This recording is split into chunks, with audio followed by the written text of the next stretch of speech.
The sound wasn't loud at first, just a sharp crack of ceramic against tile, followed by the hush that only happens when a room realizes it's witnessing something it didn't consent to. In the middle of the cafe, a little paper cup rolled on its side, leaking cocoa in a slow brown ring. A bent plastic lid skittered under a chair, and beside it, a small girl, no older than 6, sat frozen on the floor, like her body hadn't decided yet whether it was allowed to cry. Her father was already there, not rushing, not panicking, just there, one knee down, one arm around her shoulders, shielding her without making it dramatic. He checked her hands first, then her knees, then her face, as if he'd done this exact sequence 1,000 times. The woman standing over them didn't look at the child, she looked at the stain. "You've got to be kidding me," she said, voice slicing through the silence. Her suit was pale, expensive, and now speckled with brown. Her heel was smeared. Her expression wasn't concern, it was outrage, the kind that expects the world to apologize for existing near it. The father lifted the girl carefully, settling her against his chest. She clung to his collar with both fists trembling. "Hey," he murmured, so quietly only she could hear. "In, out. You're okay." Then the woman took one step closer, too close, and aimed her anger like a spotlight. "Are you her parent? Because if you are, you're doing a terrible job." The father raised his eyes at last. A faint scar ran along his jawline, half hidden by stubble, and the look he gave her wasn't pleading or defensive, it was controlled, like a door being closed gently but permanently. He shifted the child higher on his arm and spoke with calm, measured clarity. "Step back," he said. The woman blinked, stunned, not because she hadn't been challenged before, but because it was rare for someone to challenge her without shaking. Her lips curled. Or what? The father didn't move, didn't puff up, didn't threaten. He just stared at her like he was deciding what kind of lesson his daughter would remember from this moment. And the cafe, somehow, got quieter. What nobody in that room understood, least of all the woman in the stained suit, was that the only reason this wasn't about to become a catastrophe was because the father was choosing restraint. And in a few seconds, someone would walk in and see the scar on his jaw and go completely pale. The woman's voice rose just enough to make the tables nearest the entrance stop pretending they weren't listening.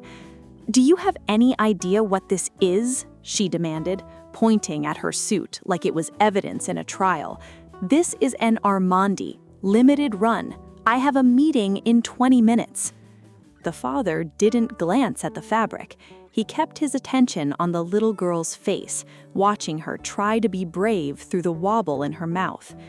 "It was an accident," he said evenly. "She didn't do anything to you." "She spilled on me," the woman snapped. "That's something." The girl's eyes darted down to the puddle as if it were her fault for existing near it. Her fingers tightened around her father's shirt. He adjusted his hold, one hand broad and steady between her shoulder blades, and lowered his voice again, soft enough to calm her, firm enough to cut through the woman's momentum. "Look at me, kiddo," he murmured. "You're safe." Then, to the woman, without changing his tone, "You're not going to talk to her like that." The woman let out a short laugh, dry, disbelieving, the kind of laugh people use when they're used to being obeyed. "Oh, I'm not?" She turned her head slightly, as if someone invisible behind her might be taking notes. "Then what are you going to do? Lecture me? Ask me nicely?" A few phones lifted higher, not blatantly, just enough. The father noticed. Of course he did. He noticed everything, the shift of feet, the angle of bodies, the tension in the room. But he didn't react to the audience. He reacted to the child. She tried to speak, and it came out tiny. "I'm sorry." The father's jaw tightened for a split second, more grief than anger. Then he smoothed it away like he didn't want her to see it. "You don't apologize for accidents. Adults handle accidents." The woman's eyes narrowed. Adults? She looked him up and down, work-worn clothes, scuffed boots, the tiredness around his eyes. Her assessment was instant and careless. "You mean you, sir? You can't even keep your kid from running into people." "She didn't run into you. You walked into her while you were distracted." The words weren't loud, but they landed. A barista near the counter paused mid-motion. Someone at the window exhaled sharply, like they'd been waiting for that truth to be said out loud. The woman's cheeks flushed, less from embarrassment, more from the shock of being corrected in public. "I don't have time for this," she said sharply. "Give me your number, your insurance, something, because you're paying for what she did." The father finally looked at her directly, eyes steady. "You're asking the wrong question," he said. "Oh?" she scoffed. He didn't raise his voice, he didn't step toward her, he simply held his ground, the child tucked against him like a promise. "The question is," he said, "are you going to apologize to her right now so she doesn't carry this home with her?" The woman stared as if he'd spoken another language. Then her expression hardened into something uglier. "I don't apologize to people who can't afford to stand in the right place," she hissed.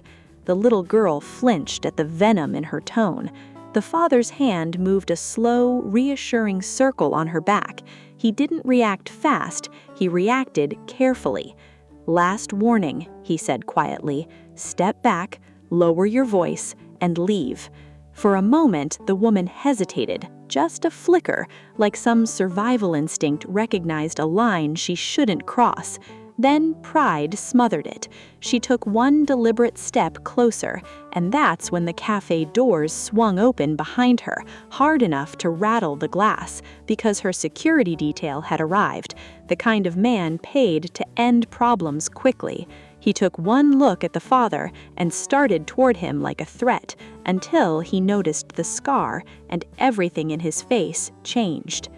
Before we go further, if you've ever watched someone powerful try to bully someone quiet and you wondered what you would have done in that moment, stay with this story. And tell me in the comments, what city are you watching from? Because what happens next isn't about money or status. It's about what people do when they realize the room is no longer afraid of them. The man who just walked in wasn't a random bystander, and the second he focused on the father's face, he forgot to breathe. An hour earlier, the morning had been almost peaceful. The cafe, River and Stone, sat on a busy Austin corner where people came to pretend they had time. Startup founders with matching headphones, students with open laptops and untouched muffins, a couple in athletic wear arguing quietly over a calendar invite. The father, Evan Mercer, had chosen the booth that gave him a clean view of the door, the side hallway, and the back exit near the restrooms. It wasn't paranoia, it was habit, an old reflex that stuck to his bones the way smoke sticks to fabric. He looked like a man who'd run out of chances and decided to be gentle anyway. Early 40s, weathered hands, a faded work jacket that had seen too many laundromats, an inexpensive watch, the kind of face people misread as tough when it was really just tired. Across from him, his daughter, Lila, sat swinging her legs, taking her hot chocolate seriously like it was a job. She wore a little jean vest with stitched-on stars and a backpack shaped like a ladybug because she insisted it made her faster. One sock was striped, the other had tiny moons. Evan had stopped trying to win every argument months ago. Some battles weren't worth the cost. "You promised," she said, licking chocolate off her top lip. "After this, the ducks." "The pond," he corrected, pretending to negotiate. "And we don't chase them." "I don't chase," she said solemnly. "I run near them." He almost smiled. Almost. Because the truth was, he measured her good mornings like victories. A morning without the sudden quiet that meant she'd remembered something sad. A morning with the question she saved for bedtime. "Do you think Mom can see me?" Evan stirred his coffee slowly and listened to the room the way other people listen to music. Chairs scraping, a glass clinking, a couple laughing too loud, and underneath it all, the small, constant signal his mind never stopped tracking: movement, angles, exits. People assumed you could turn that off when you left certain jobs. You couldn't. Evan had leaned down earlier to zip Lila's jacket, and she'd tapped his jaw right where the pale line cut along the edge. "Does it hurt today?"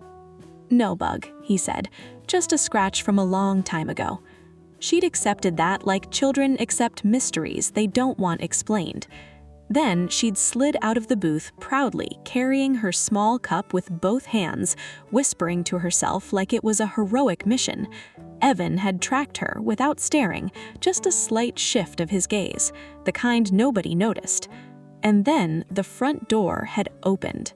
A woman entered with the energy of a storm that expected everyone else to get out of the way. White suit, designer heels, sunglasses indoors, 2 assistants trying to keep up. She didn't walk into the cafe like a customer, she walked in like she owned the building and the air. Evan didn't know her name yet, but he recognized the type instantly. And when Lila's path crossed the woman's, when the woman kept moving without looking, Evan's body had already done the math before his mind finished the sentence. "Lila, stop," he called, low and sharp. Lila froze. The woman didn't. The collision happened anyway. Cup dropped, cocoa splashed, Lila fell back hard. And now, standing in the center of the cafe with Lila in his arms, Evan faced the moment he'd been trying to avoid his whole life. A powerful person publicly out of control, aiming it at a child. Evan didn't know the woman was a billionaire CEO. She didn't know she was threatening the one thing he'd sworn to protect. But her bodyguard did, because he'd seen that scar before, in a place men don't talk about. And he was walking toward them right now. Evan Mercer hadn't always been a man measuring his life in small promises. Years ago, he wore uniforms that never appeared in family photos. He worked with people whose names didn't make it into newspapers and whose funerals didn't come with explanations. The kind of work where you learn to stay calm, because panic got people killed. He didn't miss the noise. He missed the clarity, the rules, the sense that if you did everything right, you could keep everyone safe. Then life taught him the truth. You can do everything right and still lose. Lila's mom, Mara, had been the loud one, the one who made friends in grocery store lines and turned laundry into dance parties. When she got sick, Evan treated it like a mission at first. Schedules, research, second opinions, overtime shifts to cover the bills. But sickness didn't negotiate. When Mara died, Evan left his old world behind without ceremony. No goodbye to her, no speeches. He just became a father full-time because his daughter needed at least one person who didn't disappear. That's why he was here, in a cafe he didn't like, in a neighborhood he couldn't afford, buying overpriced hot chocolate. Because Lila had slept through the night for the first time in a week. Because she had asked, shyly, like she didn't want to jinx it, "Can we do something normal tomorrow?" So Evan said yes. Ducks at the pond, hot chocolate first, a regular morning. And he would have paid double for it, if the world had let them keep it. But the world didn't, because the woman in white wasn't just angry, she was the kind of person who thought consequences were for other people, and she was about to prove it. Her name was Celeste Harrington, though most people in Austin only knew her face from business magazines and conference banners. CEO of Harrington Aeronautics, private jets, defense components, satellite hardware, the kind of company that lived in windowless rooms and non-disclosure agreements. To the public, she was a visionary. To her staff, she was a weather system, unpredictable, unavoidable, and always blamed on someone else. She moved through the cafe like a deadline in heels, still mid-call as she cut past the line. "No," she said into her phone, sharp enough to make the barista behind the counter stiffen. If compliance can't get the language cleaned up, then compliance can explain it to the board. I'm done being patient." A customer near the front murmured, "There's a line." Celeste tilted her sunglasses down just enough to look at him like he was gum on the sidewalk. "I'm not here for pastries. I'm here because people with actual responsibility are waiting on me." The customer shut his mouth. Not because he agreed, because he didn't want to be next. Celeste's assistants hovered behind her with tablets and tight smiles, the expression of people trained to look calm while a fire spreads. And then, without ever looking up, Celeste veered away from the counter, still talking, still texting, still moving like the world would part. That was the moment her path met Leela's. The spill wasn't the worst part. The worst part was what Celeste did after the child hit the floor, because instead of helping, she chose to punish. The cup hit first. Hot chocolate burst outward in a messy arc, splattering the tile, the legs of a chair, and the edge of Celeste's white suit. A few drops freckled her shoe like tiny brown bullets. Leela fell backward, palms slapping the floor. The sound was small, but it landed in Evan's chest like a hammer. For half a second, the cafe didn't breathe. Then, Leela's face crumpled, not into screaming, into that silent, stunned fear children get when pain and embarrassment arrive at the same time. Evan was on his feet immediately. He reached her in 2 strides, already scanning for broken pieces, already lowering himself between her and the crowd. "You okay?" he asked, gentle and fast. "Look at me. Hands okay?" Leela nodded, but her eyes were bright with tears. She looked at the spilled cocoa like it was a crime scene she'd created. Celeste stared down at her own suit, not at the child. Her mouth tightened, her nostrils flared.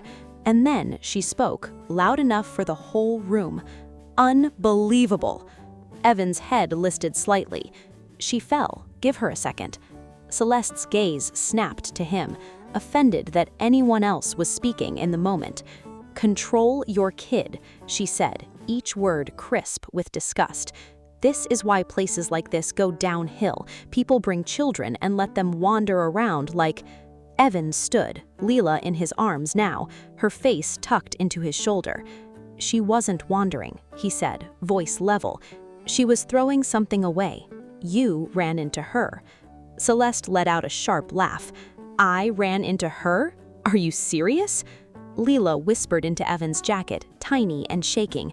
"Daddy, I'm sorry. I'm sorry." Evan's eyes didn't leave Celeste. "No," to Leela softly. "You're not in trouble." Then to Celeste, with a calm that the room leaned in. "You're going to lower your voice, and you're going to apologize to her." Celeste blinked like the concept itself was offensive. "I don't apologize, I solve problems, and right now you're going to solve mine." She angled her chin toward her stained suit like it was a bill. Evan didn't budge. The silence stretched, thin and electric, and then Celeste lifted her hand, not to help, not to gesture, but to do something that would make every witness in that cafe remember her name for the rest of their lives. Evan didn't move when her hand came up. He didn't flinch, because he knew something Celeste didn't. The moment you react, you give bullies the steering wheel, and right then, someone at the door was about to recognize him and take that steering wheel away from her completely. Celeste's raised hand didn't land, at least not yet. Evan shifted one step, smooth and deliberate, putting his shoulder between her and Lila without making a show of it. The movement was protective, not aggressive, like closing a gate. He adjusted Lila on his hip and lowered his head slightly so she could hear him. "You stay right here," he murmured, "arms around my neck. That's it." Lila obeyed instantly, her small hands locking on like she trusted his voice more than her own fear. Then Evan looked back at Celeste. His eyes were steady, his tone controlled. "Back up," he said. "You're too close." Celeste stared at him as if she couldn't decide whether to laugh or explode. "Don't tell me where to stand." "I'm not negotiating," Evan replied. A barista behind the counter quietly set down a metal pitcher, trying not to draw attention. Two people near the window turned their phones, not hiding it anymore. Celeste noticed that, and something in her tightened, because she wasn't used to being watched like this, not with judgment. Evan kept his voice low. "You knocked my daughter down. You yelled at her. Now you're standing over her like you want her to be afraid." Celeste scoffed. She should be afraid. Maybe she'll learn to pay attention. Evan's expression didn't change, but the air around him did, like the temperature dropped a degree. "You don't teach lessons to my kid," Evan said. "Apologize, then leave." Celeste's mouth parted in disbelief. "Do you know who I am? You telling me what to do?" Evan nodded once. Yes. The room was ready for shouting, ready for pushing, ready for a scene. What they weren't ready for was how quiet Evan stayed, because that quiet was about to force Celeste to show exactly who she was. Celeste's composure cracked just enough to reveal the person underneath. "Do you know who I am?" she said loud now, like volume could turn reality back in her favor.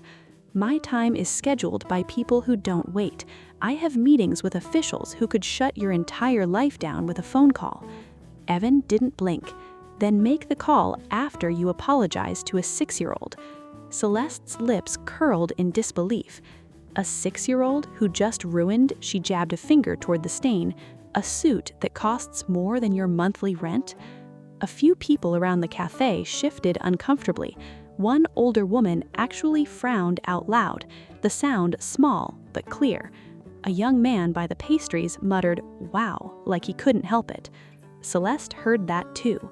Her gaze snapped across the room, daring anyone else to speak. Then she looked back at Evan, and her voice sharpened into something meant to humiliate. "Let me guess," she said. "Single dad, doing your best? That's adorable, but you can't keep your child from knocking into strangers, and you're going to stand here and moralize at me?" Lila's grip tightened. Evan felt her flinch against his neck. He breathed in slowly, and when he spoke, his words were simple. "Don't talk about her," he said. Celeste took a half step closer, testing him. "Or what?" Evan's face stayed calm, but his gaze locked, direct, unwavering. "Or you'll be the first adult she ever sees get consequences," he said quietly. Celeste laughed, but it was thin now. "Consequences? From you?" She turned her head slightly, calling without looking, "Darren!" The name wasn't shouted in fear, it was shouted in command, and when the doors opened again, the man who walked in looked like he was paid to end arguments with gravity. Darren arrived fast, a tall man in a dark suit, earpiece, scanning the room the way professionals do, angles first, faces second, exits always. He moved toward Celeste with purpose, already stepping into a protective position. Celeste didn't even look at him at first. She kept her eyes on Evan, like she wanted the whole cafe to witness her winning. "This man is harassing me," she said, loud enough for everyone to hear. "He's being aggressive." Evan spoke once, still calm. "I asked you to apologize for knocking my daughter down." Celeste's face flushed. She hated that sentence because it was plain and true. She looked around and saw the phones, the stares, the staff who weren't smiling at her. So she tried to end it the way she ended everything, decisively and publicly. Celeste stepped forward and shoved Evan's shoulder with the flat of her hand, not hard enough to injure, just hard enough to say, "I can." Evan didn't stumble. He shifted his weight slightly to keep Lila steady, like the push was nothing more than a gust of wind. Lila made a small sound, half gasp, half sob.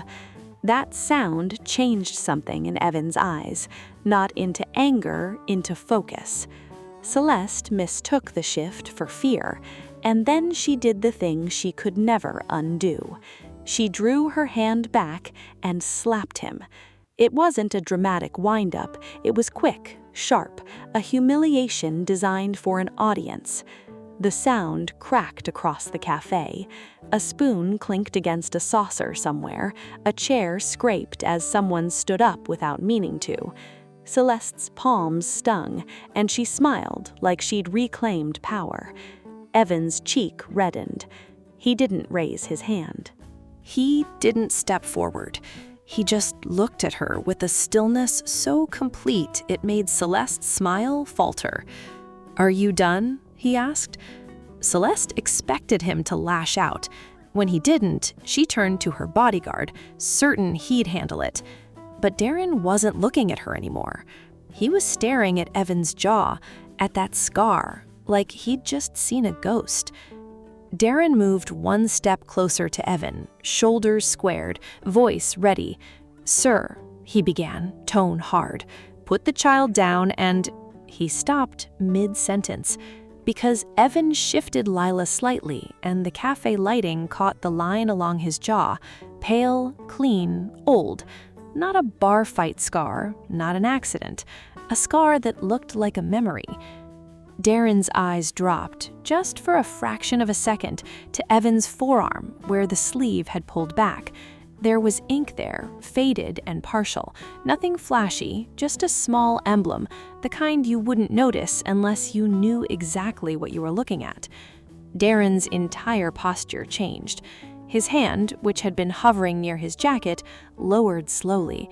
His throat bobbed as he swallowed.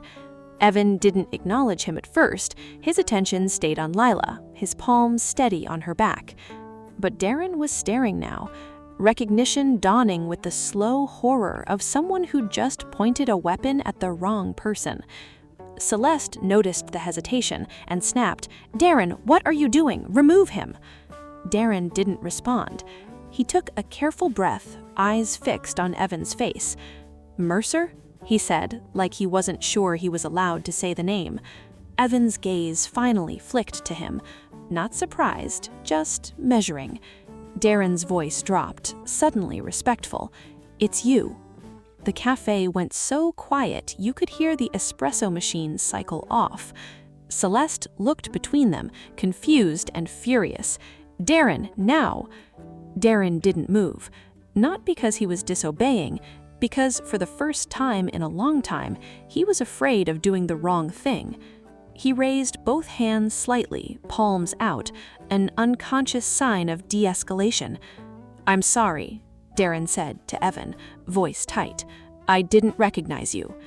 Evan held his stare. "You should step back." And Darren did immediately. Celeste's face drained of color. In Celeste's world, bodyguards didn't step back. They enforced, they intimidated, they obeyed. So when Darren backed away from a tired father in a worn jacket, Celeste realized she'd missed something big, and she was about to find out exactly what it was. Darren's eyes didn't leave Evan's face. He looked like a man trying to reconcile two realities at once, the ordinary cafe scene in front of him and a memory that didn't belong in daylight. Celeste snapped her fingers. "Darren, I'm talking to you." He didn't even glance at her. "Sir," Darren said again to Evan, quieter now, "I didn't think you were alive." Evan's expression stayed flat. "I'm shopping for hot chocolate. That's all you need to know." But Darren was already somewhere else. Years ago, in a place nobody in this cafe had ever needed to picture, Darren had been part of a private security detail embedded with a contractor convoy. The route had been cleared, the intel had been solid, everything had been handled. Then the world cracked open. A roadside blast, the snap of rifles from high ground, radios screaming over each other, dust so thick it swallowed the sun. Darren remembered dragging a wounded man behind a burning vehicle, hands slippery with someone else's blood while he waited for help that wasn't coming. And then, movement on the ridge. Not panic, not retreat. A small team appearing like they'd been there the whole time.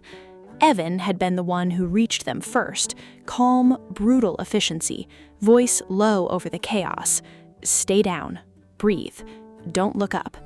Darren remembered Evan hauling someone out of the kill zone like the bullets were Rain, and Evan decided Rain didn't have an opinion. Afterward, someone had whispered a name with a strange kind of respect, half gratitude, half warning. Mercer. And now, Mercer stood here, holding a little girl with chocolate on her sleeve, asking for nothing except a basic apology. Darren took a careful breath and finally turned his head toward Celeste. His face wasn't angry. It was disappointed. "Ma'am, you need to stop. Right now." Celeste stared like she'd been slapped instead. "Excuse me?" Darren's eyes flicked back to Evan, then to the child's trembling hand on his collar. "You're going to apologize," Darren said to Celeste, slower, firmer. "And then we're leaving."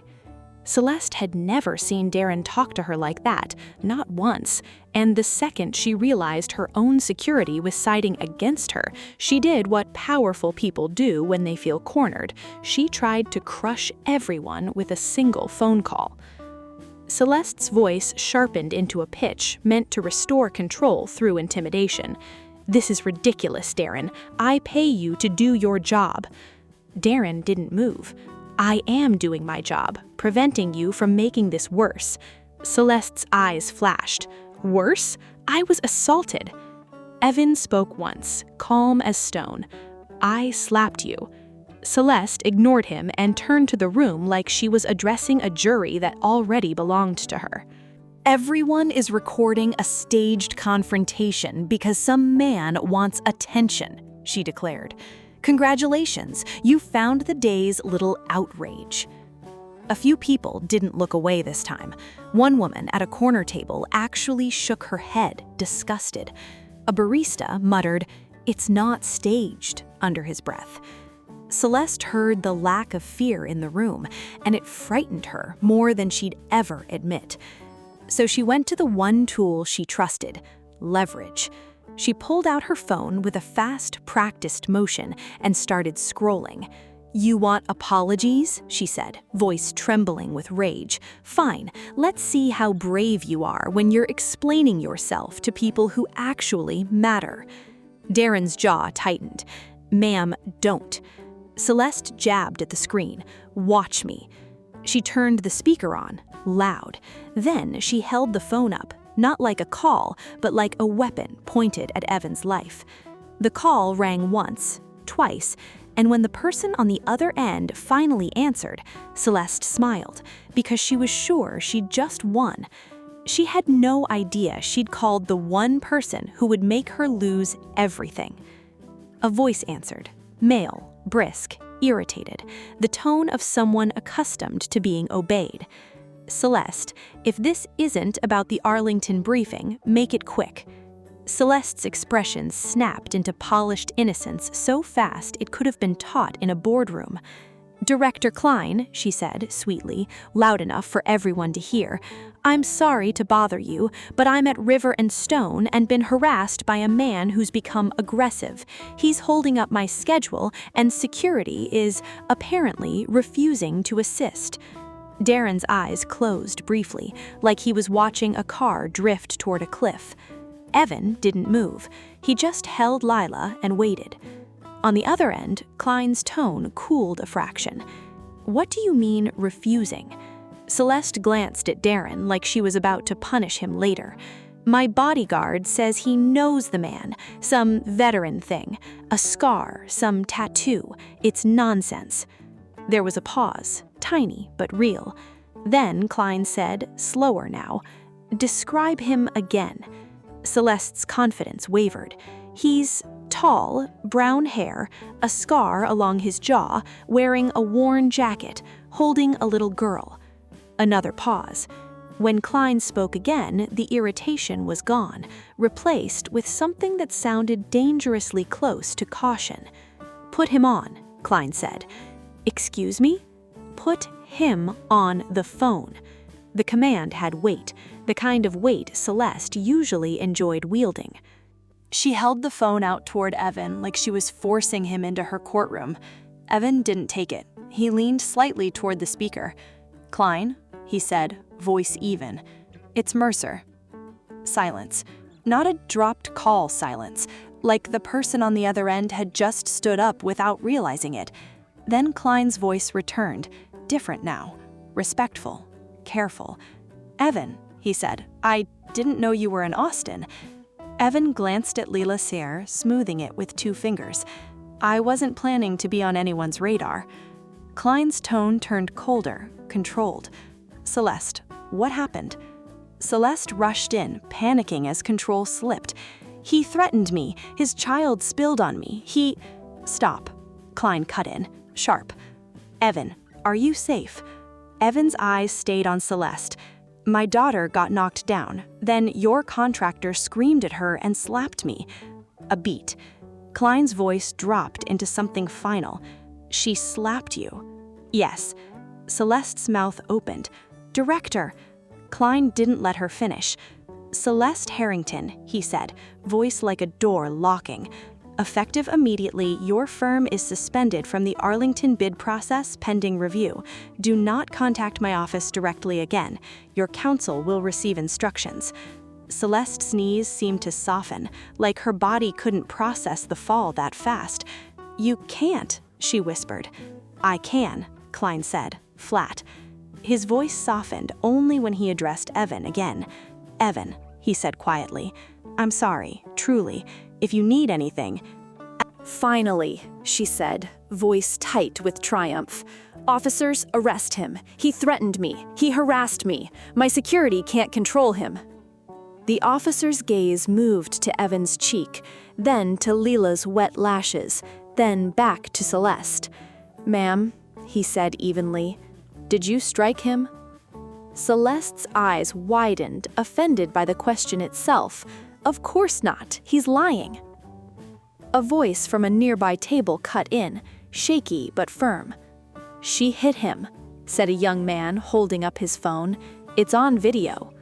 Another person stood. "I got it too." A barista lifted his own phone, hands still trembling.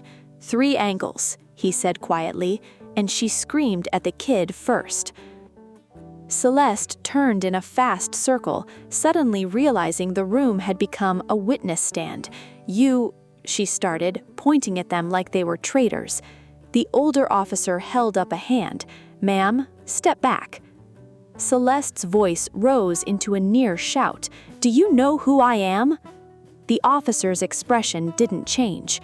"Right now, you're someone we have video of striking another person." He looked at Evan. "Sir, do you want to press charges?"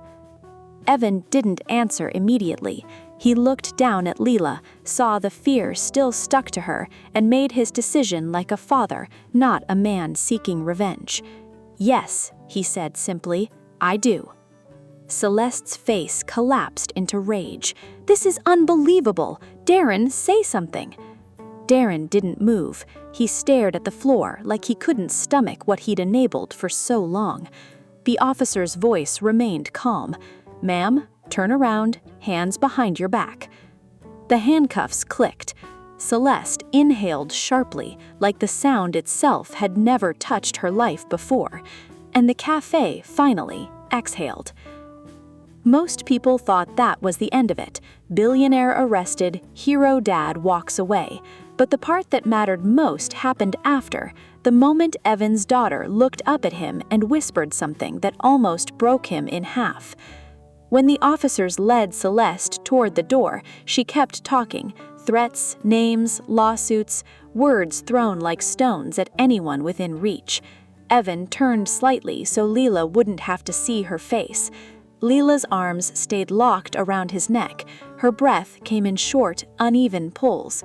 She wasn't sobbing anymore. She was doing that quiet thing children do when they're trying to be good so adults won't get mad. A barista approached with a handful of napkins and a cautious kindness. "Sir, I'm so sorry. We can remake her drink. On the house. And, someone's already cleaning the glass." Evan nodded once. "Thank you." The barista hesitated. "Are you okay?" Evan touched his cheek lightly, then shook his head as if it didn't matter. "I'm fine." Leela lifted her face a little, eyes glossy. "Daddy, I dropped it." The sentence hit harder than the slap. Evan swallowed, pressed his lips together, and kissed her forehead. "You didn't do anything wrong, hear me? Nothing." "But it spilled on her," Lila whispered, ashamed. "It spilled," Evan said gently. "That's the whole story." Lila searched his face like she needed proof. She was mad because of me. Evan shook his head, voice soft and absolute.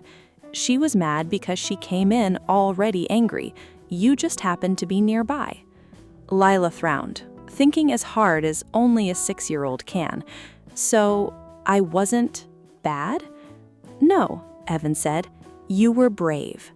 Her shoulders loosened a fraction, like the word gave her permission to breathe. Then Lila remembered the promise she'd been holding on to like a life raft. "Do we still go see the ducks?" A few people nearby let out a small, surprised laugh, quiet, relieved, tender. Evan's mouth curved just a little. "We still go." "And," Lila sniffed, "can we get the cone with the rainbow sprinkles?" Evan exhaled, the tension easing for the first time all morning. "Negotiating already?" Lila nodded solemnly. "I'm practicing." Evan adjusted her on his arm and headed for the door, keeping his pace steady. Because steady was what she needed. Outside, the sun was bright, like nothing had happened, but inside that cafe, dozens of phones had captured everything. And within hours, the video wouldn't just change Celeste's day, it would change her entire life. By lunchtime, the clip was everywhere. At first, it was posted with outrage captions and shaky audio. "CEO loses it in Austin Cafe." Then the re-uploads multiplied, slowed down, zoomed in, commented over. People didn't just replay the slap, they replayed the moment Evan didn't respond. They replayed the child clinging to him. They replayed the bodyguard stepping back like he'd seen something he couldn't name. The internet did what it always did. It turned a moment into a verdict. But this time, the verdict wasn't just noise. A business reporter identified Celeste within 2 hours. Another thread connected her to the Arlington bid. A defense analyst posted a calm breakdown of why public instability was a procurement risk and why agencies cared even when they pretended not to. By mid-afternoon, Harrington Aeronautics stock dipped hard enough to trigger internal alarms. The board scheduled an emergency call. Legal teams started drafting statements that tried to call it a misunderstanding.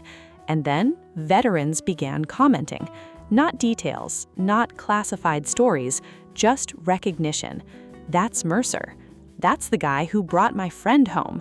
If he stayed calm, it's because he's seen worse than a loud suit." Evan didn't see most of it.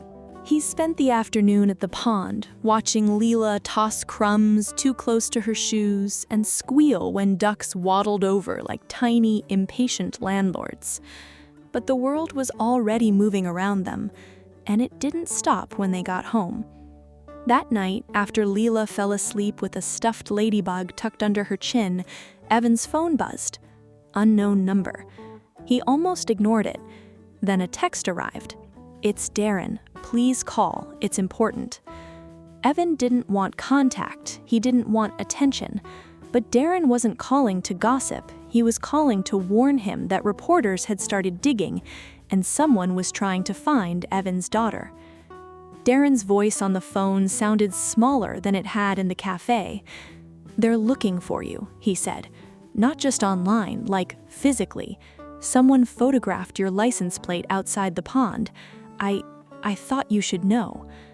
Evan closed his eyes briefly, anger flickering, not at Darren, but at the machine that turned people into content. "Thanks," Evan said. "Why tell me?" A pause, then Darren exhaled. "Because I've been standing next to her for 2 years, watching her do things like that and telling myself it wasn't my problem. Today, it was a child. I can't unsee that." Evan said nothing for a moment. The kitchen was dark except for the glow over the stove. The house felt fragile, like a place made of paper. Darren cleared his throat. Also, she wrote something, not a statement, not from attorneys. "Why are you involved?" Evan asked. "I'm not. I quit after today. I left before she could fire me. I'm done being somebody's excuse." Evan's eyebrows lifted slightly. "You have a plan?" "No," Darren admitted, "but I have a line now." 2 days later, a courier left an envelope on Evan's porch. No return address, just his name, hand-written carefully like the writer wasn't sure they had the right to put ink on his life. Inside was a letter. Not typed, no letterhead, no branding. The handwriting was tight in places, uneven in others, like the pen had hesitated. Celeste wrote that she had watched the video more times than she could stand, that she had muted it because hearing her own voice made her feel sick, that she couldn't stop thinking about Leela's apology. Then a sentence near the bottom made Evan stop reading for a full minute. "Your daughter apologized for a cup I knocked out of her hands while I stood over her like she was the problem. I don't know when I became someone children fear, but I did." There was no request for forgiveness, no asking to meet, just accountability written by a person who finally couldn't hide herself. Evan folded the letter and set it on the table like it was heavier than paper. A week later, the first hearing was scheduled. Cameras showed up, reporters packed the hallway, and Evan expected Celeste to fight, because people like her always fight. But when she walked into court, she did something nobody predicted. The courtroom was full in a way Evan didn't like. Not loud, just crowded with attention. A row of reporters with notebooks, a few people from the cafe sitting quietly as if they felt responsible for finishing what they started by recording it. Darren sat 2 rows back, hands clasped, eyes down. Evan kept Leela at home with a neighbor. She didn't need this room in her memory. Celeste entered without sunglasses this time. No white suit, no entourage. She wore a simple dark dress. Her hair was pulled back. She looked smaller, not physically, socially, like the air around her no longer made space automatically. Her attorney stood, ready to negotiate language, but when the judge asked how she pleaded, Celeste touched her attorney's sleeve and shook her head once. Then she stood. "Your Honor," she said, voice unsteady but clear, "I'm not contesting what happened. I struck Mr. Mercer. I shouted at his child. I lied when the police arrived." Her attorney's face tightened like he'd swallowed something sharp. Celeste continued anyway, because she'd already stepped into the only thing she couldn't buy, truth. "Your Honor," she said, "there is no context that makes that acceptable, and I don't want my position or my money to rewrite it." The judge studied her. "You understand what admitting that means?" "Yes," Celeste said. She turned slightly toward Evan, not dramatic, not pleading. "Mr. Mercer," she said, "I am sorry, not because I lost a bid or because I was arrested, because your daughter fell, and I made her think, if only for a minute, that she was wrong for being in my way." Evan's hands remained still on the table. He didn't nod, he didn't speak, not because he wanted her punished, because forgiveness wasn't a performance. The judge issued penalties: restitution to the cafe, community service, mandatory counseling, and a formal restraining order preventing Celeste from contacting Evan or Leela. The assault remained on record. Outside, cameras flashed. Evan walked past them without looking. He was almost down the courthouse steps when he heard Celeste behind him. "Mercer." He stopped, but didn't turn right away. "I don't deserve forgiveness," she said. Evan turned then, eyes calm. "No one deserves it. They earn it." Celeste swallowed. "Will she be okay?" Evan looked toward the sidewalk. imagining Leela's face. She has questions. Celeste nodded once, pain flickering. Children shouldn't have to. No, Evan agreed, they shouldn't. Most people thought that was the end, punishment delivered, story complete. But months later, Evan received a small package with no return address, and what was inside told him Celeste hadn't just apologized, she'd started changing. The package arrived on a quiet afternoon, the kind of day that feels like it's trying to make up for louder ones. Evan opened it at the kitchen counter while Lila colored at the table. Inside was a ceramic mug, simple, imperfect, hand-painted with blue stars that looked suspiciously like a child's idea of the night sky. Along the rim, someone had painted one careful ladybug. No note on company stationery, just a small card with a single sentence written in the same hesitant handwriting. Accidents spill, adults shouldn't. Evan stared at it longer than he meant to. Lila leaned over, curiosity winning. She traced the ladybug with her fingertip. "Is it for me?" "It is," Evan said. "It's from the mean lady?" I chose my words like they mattered, because they did. From the lady who did a mean thing, and maybe is learning. Lila considered that, serious. Then she nodded once. Learning is good. That evening, Evan poured hot chocolate into the new mug at home. No cafe, no cameras, no drama. They went to the pond again and sat on the bench while the sky dimmed into gold and soft gray. Lila swung her legs, sipping carefully. "Daddy?" "Yeah, Bug." "If someone is mean again, will you hit them?" Evan watched the ducks drift in slow circles, unbothered by the noise of the world. "I'll protect you, always." "But will you be quiet like before?" she pressed. Evan thought about the cafe, about the slap, about his hands that had once been trained for violence, now trained for lunchboxes and bedtime stories. If quiet is enough, then I'll still choose what keeps you safe. Lila accepted that the way children accept love, completely. And that was the point. Strength wasn't the ability to strike back. It was the ability to not when a child was watching. It was the decision to stand between cruelty and innocence without becoming cruel. Because dignity isn't weakness dressed up politely, it's power under control. So here's the question.